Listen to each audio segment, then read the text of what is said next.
And I didn't know any of this until the day before I turned 18. But how are single mothers doing it? He was even so petty that he took the carpet. They are literally selling it to the highest bidder. And guys, I'm going to call a spade, but something that I have noticed as of late is that your everyday walking around woman, most of the people, in fact, that you are seeing on social media are, in fact, now prostitutes. They are literally selling it to the highest bidder, and they are advertising that they are selling it to the highest bidder. The expectations now is that you empty your entire wallet if you want to have a good time. And I suppose if you want a very good time but a short time, that might be one way you can go. But you're probably not going to want to try to invest much more than that, because these women are going to leave you on the drop of a dime. Don't have a bad day. Don't get fired from your job. Don't let something go upside down, because they are not in it if you're not winning it. Okay, that's just where we're at. So what I am trying to tell you is, if you don't find someone who's humble, if you find someone who is always looking for flash, always posting their ass, always going above and beyond to talk about the newest, the latest, the who's got what and who's who in the zoo, those are the women you want to avoid. You want to avoid them at all costs. You want yourself, not the I'm Miss Independent, because they never are. It's a lie. They're going to bleed you dry. You want to find yourself an everyday, regular, wholesome girl, a girl who doesn't pile on a ton of makeup, a girl who is happy with who she is, a girl who has humble beginnings, because at the end of the day, those are the ones who are more than likely going to give you a fair shot. Anything south of that, and you're going to find yourself in the land of baby mama drama, and it ain't worth. We're living in a time where women want a Broadway life.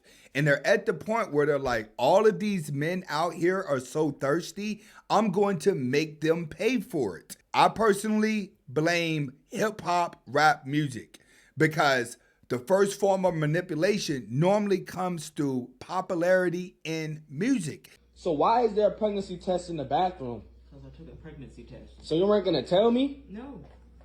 You're my girl. What's up? And I didn't feel the need to tell you. It's none of your business. Why isn't it my business? Because it's not your baby. What? So who? It's your brother's.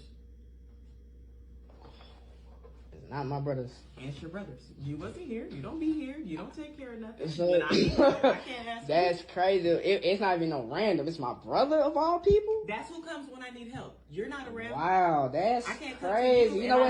and Don't worry about it. Don't worry about it. It's cool. It's cool. telling you I was over It is cool. It's straight. It's straight. Cause we about to figure this out right now. What's good, bro? Hey man, why am I in here and Kay telling me that you got her pregnant, like y'all sleeping together or something?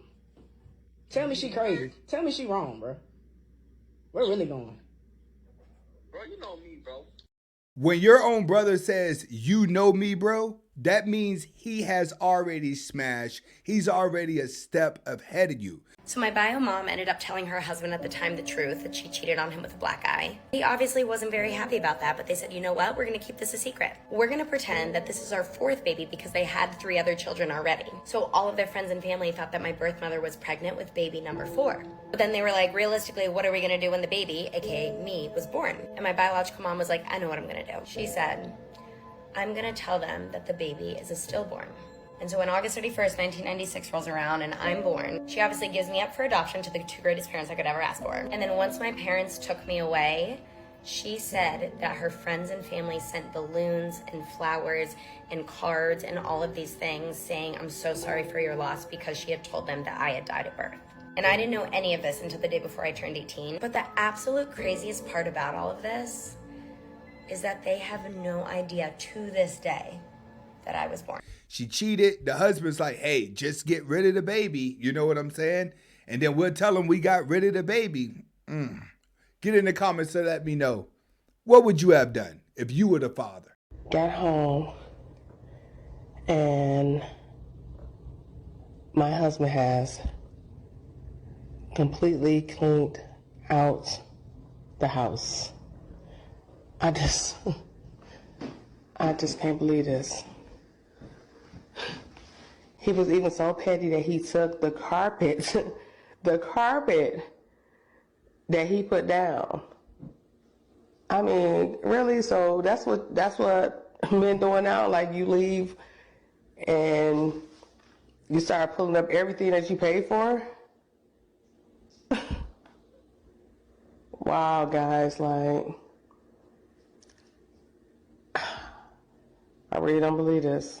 I am a total shock. Time to process everything and to move my kids' beds out so we could try to start over and get new carpet. He didn't take anything that was the kids or whatever. But I got to sit up here thinking like, hold on. My husband don't do no labor. So for you to sit there and clean out all the carpet, TVs, yeah, it was stuff that he brought. You know what I'm saying? But when it comes to benefiting your kids, you done called up another lame fool that was able to be like, oh, yeah, I'll come over there and I'll come and help you move that stuff, this and the other. You just as much of a lame as he is. Telling you, emotions. People get caught up in their emotions and their feelings. When they get hurt, they just try to aim below the belt. This man done took all the carpet out the house just to prove a point to this woman when in reality, it's only going to make it worse. Guys, let's not get petty like women. When women start getting out of line, just walk away. It does not take 5 to 6 years to determine if that's the girl you want to marry. I feel like after a year or two, that's more than enough time to know if this is somebody that you can see yourself in that severity with. And I feel like most people know in that time frame, which is the reason why they don't propose. There's other factors in proposing other than whether I think you're fit to be my wife. You know what I mean? There's personal reasons why a man might take a while. Sometimes you don't know where you at. I think that it could take 5 to 6 years. It might take 2 years for you to really get strong feelings for somebody. And until you get strong feelings for them, until you fall in love with them, there's shit that they might have done or that you might have done that didn't bother each other. But now that I'm in love with you, now it kind of bothers me. Before we was just casually dating, it was just a good time. But now we got to unpack. So maybe after 2 years, you might really start having to work. Now that's when the work starts. Yeah. And then it might take a couple of years after that. It should take a man between 4 to 5 years to know. It's because women have a lot of personalities. Women have a lot of moods. You have to be able to understand if you're going to be able to handle her mood swings or not. You're not going to discover these mood swings within a couple of months or within a year, because a lot of people, especially women, can hold on to their representatives for a longer period of time. If she puts the pressure on you, get rid of her. Because one thing you are going to notice in life, the longest relationships last when there is no ring. And the most loyal women out there stay glued to the man who's not trying to marry her. It used to be a time that fairy tales were true. The king and all right, let's look at the roster. This is typically the type of roster that most women are going to have. They're going to have the food guy.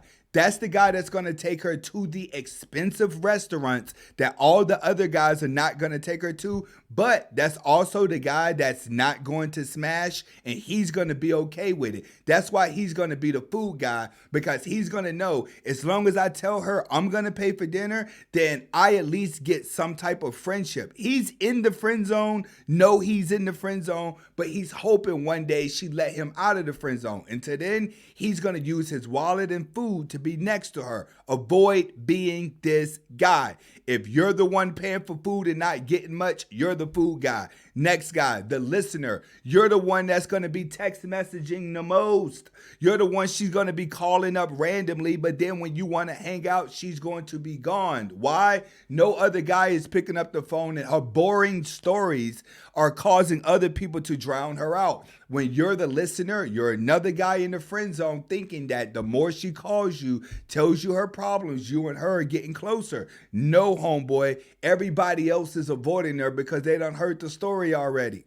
Next guy, side dude. This is the guy that can lay down the pipe. This is the guy she's going to be doing all the nasty stuff with. But this is also the guy who has no potential for the future. And the reason why every girl has this type of dude is because when women are by themselves, they go through a lot of stress. So their sex drives go higher and higher and higher. Women always need a man to lay down the pipe just to keep them from feeling overwhelmed with stress. It's the same as a guy who's stressed out and he pleases himself every day. It's because when you start to ejaculate or masturbate, your body releases dopamine. The side dude is very important because it keeps her humble. It keeps her from snapping out. The next guy, the big spender. This is normally going to be a fat guy, or it's normally going to be an ugly guy who found a way to make a lot of money, and he has has the Mercedes, he has the gold chains, he has all the flash now, but time will reveal money. This is the dude that can't last in bed. He's gonna pay for everything. He don't fit the physical or the mental capacity of the alpha males. All he does is lead with money. These are gonna be sugar daddy type dudes. Women don't really sleep with these guys because these guys are only in it for the imagery. Women keep this type of guy around because she could dibble in, feel like a princess, and get out when she really don't want to deal with him. Then she got the party promoter. The party promoter is strictly to get her close to whoever's popular inside the club. The party promoter is going to guarantee her VIP, so she gets to feel like an important person. You would mainly only see these type of men with one woman in bigger cities. The more a woman has traveled around the world, the more likely she's going to have a roster like this. Guys, yeah, ask a man what a good woman is or the qualities of a good woman and watch him describe a slave. Watch this man describe a slave. This man, rubbish, release us.